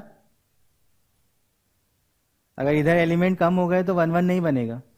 अब जैसे इधर n है और इधर m है और m ज़्यादा है, तो इन n के लिए यहाँ पे कितनी जरूरत होगी? हाँ यही होगा। हाँ देखो फिर से समझना, मतलब जो अरेंजमेंट लिखने वाला हूँ, n है इधर, तो इधर भी कितने चाहिए हमें?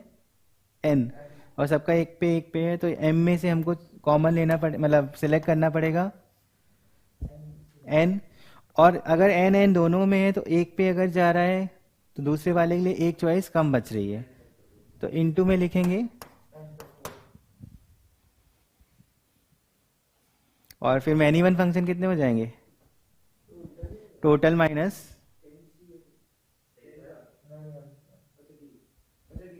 इसमें थोड़ी ना सिलेक्ट करेंगे, ये पूरा जाना है उधर। तुमने n माइनस m बोला था, ठीक है ना, ये एम पी एन लिख सकते हो, M C N into N factorial. Many one function बताने तो इसमें से उसको माइनस कर देंगे, हालांकि इतना ज़्यादा वो आता नहीं है फिर भी। अच्छा ऑन टू वाले में डिस्ट्रीब्यूशन का वो जो एटलीस्ट वन वाला इंक्लूजन एक्सक्लूजन चलता है, ठीक है, ऑन टू फंक्शन में इंक्लूजन एक्सक्लूजन चलता है, लेकिन फिर भी बनाने की कोशिश ऐसे करो कि किस तरह से वहाँ पे बन सकता है, ताकि क्योंकि ज़्यादा नंबर नहीं आते। मान लो यहाँ पे कुछ फिक्स नंबर होंगे 3 या 4 या 5 मान लो, ठीक है, A1 A2 A3 A4 A5 इस तरह से, ठीक है। और यहाँ पे अगर मान लो 1 2 3 है, B1 B2 B3,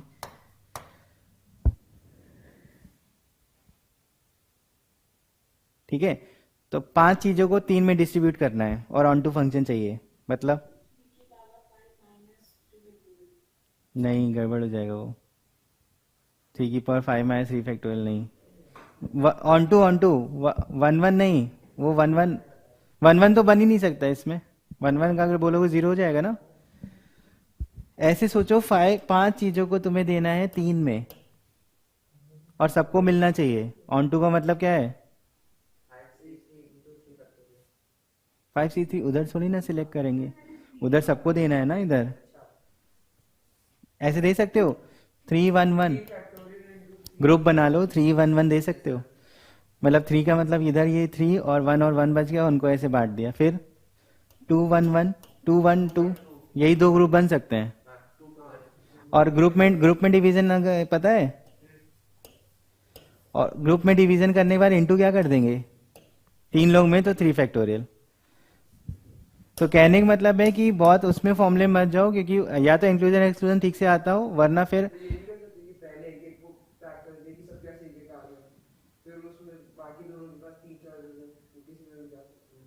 वो भी कर सकते हो, लेकिन रिपीटिशन होने के चांसेस हैं, एक बार उसको देखना। कि मान लो तुमने कहा एक पहले इधर दे दिया 3, है ना, फिर 2 को देगा। हो सकता है कि फिर तुमने इधर देखा 3 और इधर से तुमने मिलाया, तो हो सकता है वो फंक्शन रिपीट हो रहा हो। तो इसमें रिपीटिशन के चांसेस होते हैं, इस वजह से इंक्लूजन एक्सक्लूजन बेस्ट होता है। पर इंक्लूजन एक्सक्लूजन नहीं पता है तो ग्रुप डिवीजन करके उसको डिस्ट्रीब्यूट करना बेस्ट है।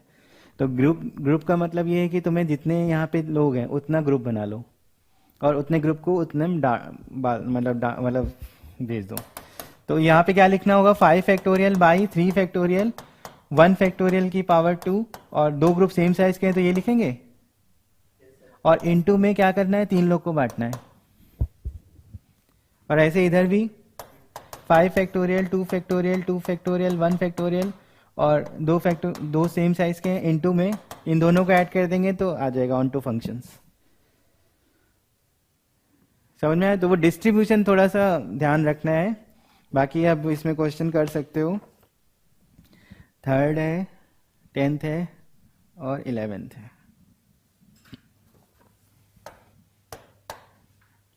ठीक है, चले आगे। तो यहाँ पे ग्रुप डिवीजन वाला ध्यान रखना, जितने लोगों में बांटना हो उतना ग्रुप बना लो। 3rd और उसके बाद है 10th। हाँ, g of f equal to f, g of fx equal to fx।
नहीं, डिविजिबल नहीं है वो। 2 बिलोंग्स टू एफ ए, मतलब वो डिविजिबल नहीं है। डिविजिबल वाला होता है, आगे बताते हैं।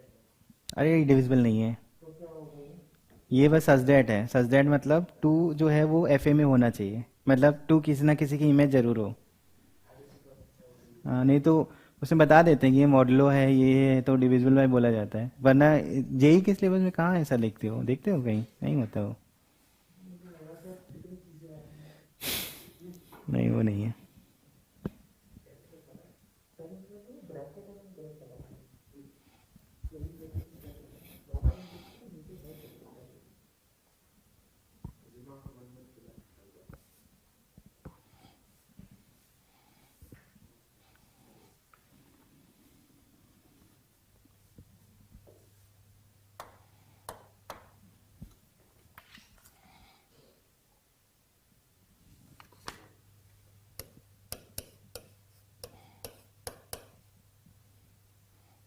थर्ड में ऐसे लिखा है G of F X is equal to F X, ये दिया है। बाकी जी के हिसाब से देखना है, G is such that A to A, ये लिखे हैं। और ए हमें दिया है 1 से लेके 10 तक।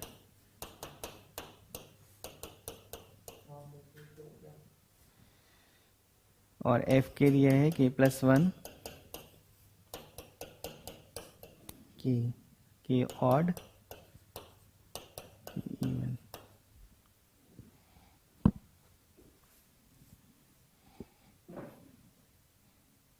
थर्ड वाला हो गया, देखो। फोर्थ और हो गया ना।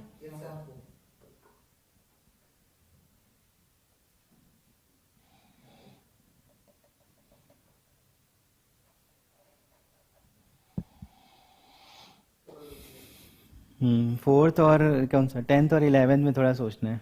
ठीक से, हाँ 11 में थोड़ा सा परमुटेशन मतलब सही से समझना है उसमें कि क्या होगा। चलो ये थर्ड वाला देखते हैं। तो इसमें अगर बात करो इसकी वजह से, तो F1 की वैल्यू कितनी होगी, ऑड है तो यहाँ रखोगे तो 2, और F2 भी 2 आएगा, फिर F3 4 आएगा, F4 भी 4 आएगा।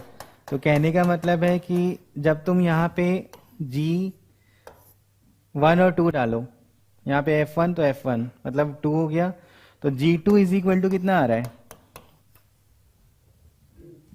आएगा, क्योंकि जैसे ही तुमने x के लिए 1 डाली यहाँ पे तो G2 इक्वल टू 2 मिल जाएगा, G4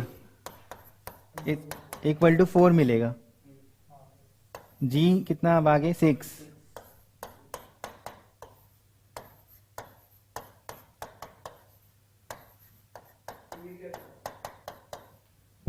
ये कैसे है, वो दिया ना G of f of x equals f of x. ये लिखा है ना G of F x equal to F x, तो ये हमें पता चल रहा है यहाँ पे F1 भी 2 है F2 भी 2 है, तो 1 x के लिए 1 यहाँ डालोगे तो G2 इज इक्वल टू 2 मिलेगा, और अगर 2 डालोगे तब भी हमारा वही मिला, तो G2 हमारा 2 है। तो हमें ये पता चल रहा है कि सारे इसके लिए 2 4 6 8 10 में हमारा 2 मतलब वैल्यू मिल रही है, लेकिन केवल डायरेक्ट 1 लिखा हो तो नहीं लिखा है ना कुछ। हाँ, तो इसका मतलब इसका तो फिक्स कर दिया तुमने, पर इसके बारे में फिक्सिंग नहीं है।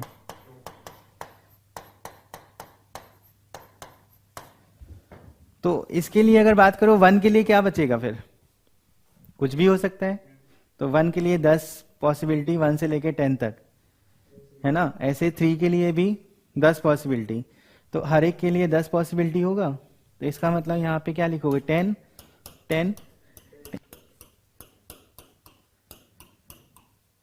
10 की पावर 5 हो जाएगा। समझ में आया थर्ड? Yes sir. चलो अगला 10th में कह रहा है कि ABC और 1 2 3 4 है,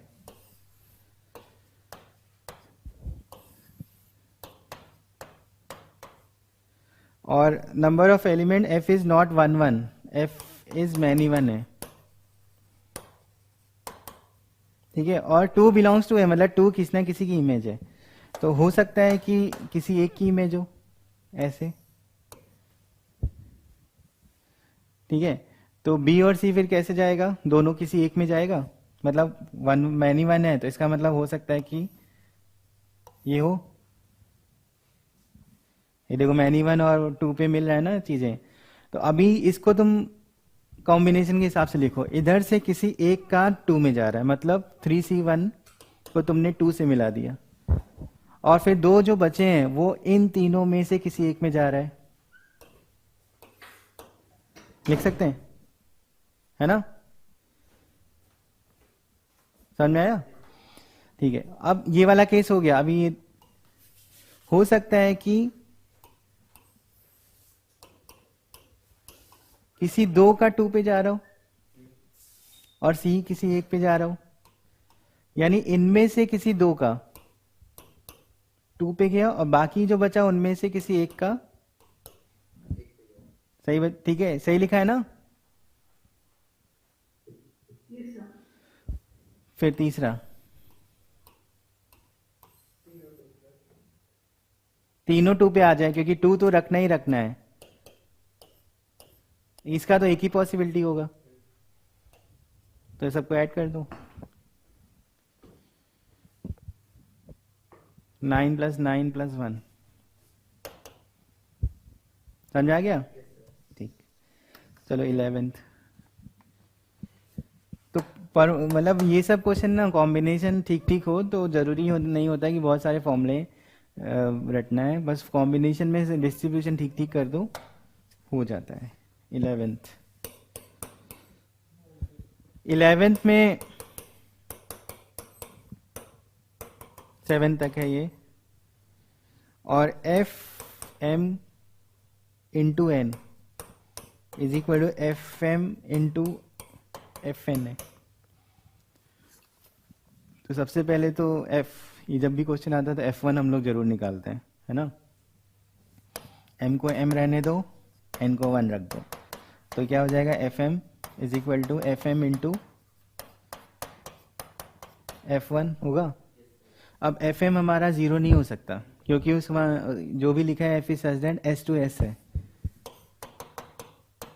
तो इस S को डोमेन में 0 नहीं है, तो FM 0 नहीं हो सकता, इसका मतलब F1 कितना होगा तो F1 हमें 1 पता चल गया। अब आगे का, आगे मतलब अब तुम्हें ये देखना है कि अगर F2 निकालना है तो वो तो F2 तो ऐसे ही काम करेगा, F2 F2 F1 F4, और F3 अगर निकालना है तो भी तुम्हारा यही काम करेगा। तो F4 पे जाएंगे, तो F4 कितना होगा?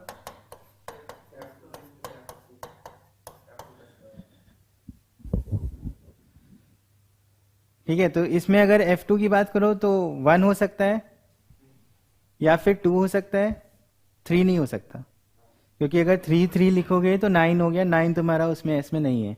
तो F2 तुम्हारा क्या हो सकता है, या तो 1 हो जाए या फिर 2 हो जाए, है ना? ठीक है। F5 का 2 फैक्टर नहीं है, तो F5 को अगर इसमें लिखोगे तो क्या लिखना होगा, F5 इंटू F1। तो यहाँ पे F5 कुछ भी चल सकता है, इन सातों में से कुछ भी, क्योंकि फैक्टर है ही नहीं। हाँ, तो F5 पे 7 पॉसिबिलिटी होंगी, 7 पॉसिबिलिटीज। और ऐसे अगर बात करो F7 की, तो F7 में भी 7 पॉसिबिलिटीज है, क्योंकि उसमें भी कोई फैक्टर करके नहीं लिख सकते हो,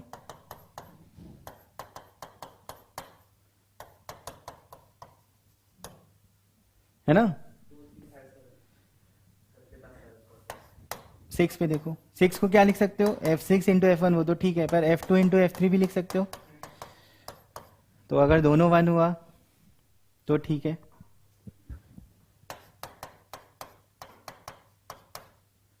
F2 1 हुआ तो F3 क्या क्या हो सकता है, ये सोचो। अगर F2 1 हुआ तो F3 क्या क्या हो सकता है, कुछ भी हो सकता है।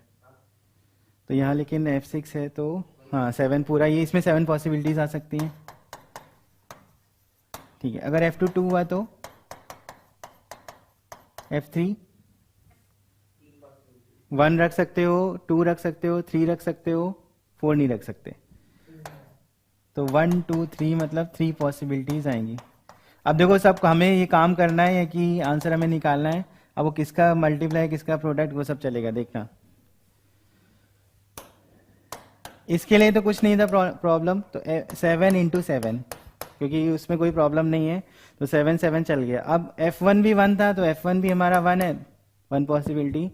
F2 की 2 थी, 1 या 2। अब F2 की अगर 1 है तो 3 कितना जा रहा है, 7। ठीक है, लेकिन F2 की ये वाली पॉसिबिलिटी लिख रहे हो, ये वाली, तो उसमें पॉसिबिलिटी 1 है, तो 3 कितना जा रहा है, F3 की 3 पॉसिबिलिटी। तो इसका मतलब ये क्या हो गया, 7 इंटू 7 इंटू 10, ये बन गया पूरा। ठीक है, ये F2 और F3 के लिए लिखा है, पॉसिबिलिटीज नंबर है ये।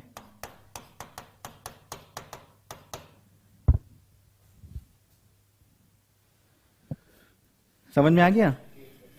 ठीक है, ठीक। तो अब हम लोग नेक्स्ट उसमें ITF करेंगे, है ना? तो ITF देख लेना। ITF में बस वही है कि थोड़ा वो वाली रेंज समझना कि कहाँ से कहाँ तक रख सकते हैं, क्योंकि ज़्यादातर क्वेश्चन उसी टाइप से ही बनते हैं कि हमारा अगर साइन इनवर्स sin x लिखा है तो वो किस तरह से ब्रेक होता है।